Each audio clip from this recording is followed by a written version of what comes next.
My name is Kamille and I am a state proficiency finalist in goat production. My SAE project is raising, breeding, and selling meat goats in which I sell to other breeders as well as 4-H and FFA members across the western United States.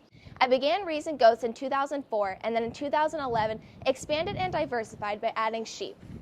At the age of 4, I began helping my father with the operation, which including feeding, vaccinating, and cleaning pens. As experiences grew, my knowledge and skills expanded, which allowed me to make all the breeding and marketing decisions of my project.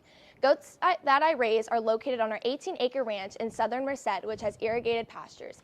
I have been able to develop my skills not only in goat management, but facility and pasture management as well.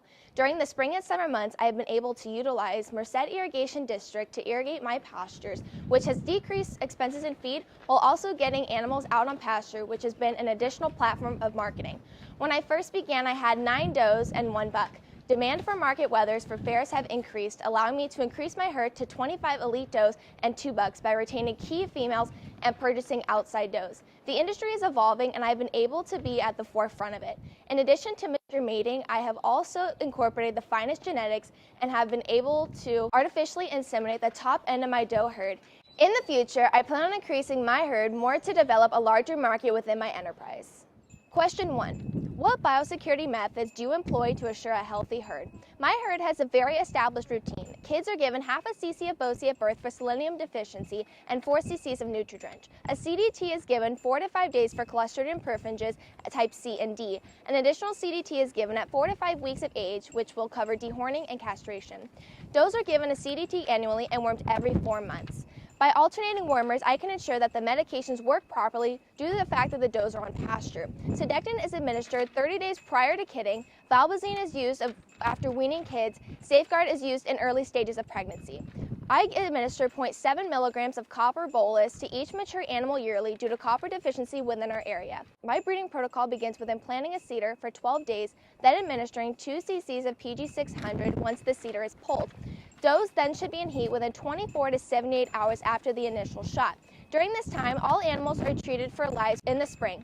Mineral blocks and supplemental tubs are always available. New animals are kept in quarantine for at least 2 weeks prior to joining the herd, and hooves are trimmed as needed.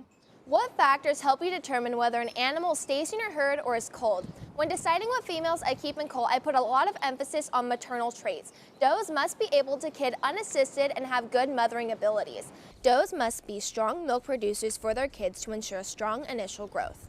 My sales have increased annually, in which does must produce at least 1 to 2 kids each year. Other traits such as udder health and the ability to kid naturally are a necessity within my operation. Once weaning occurs, does must be easily fleshing and be able to regain body condition. Structural correctness in both does and bucks are always high priority within my operation to ensure longevity. How do you determine what rations to feed your herd and how do these rations vary? Nutritional rations are determined according to price, availability, and depending on the condition of each animal. These rations vary based on the needs of the animal, whether maintaining body condition as well as fetal development.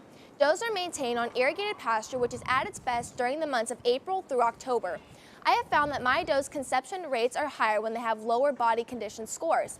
Does are fleshed with grain and wheat hay 20 days prior to breeding. Once bred, females are supplemented with free choice almond hulls while on pasture with mineral blocks continually available.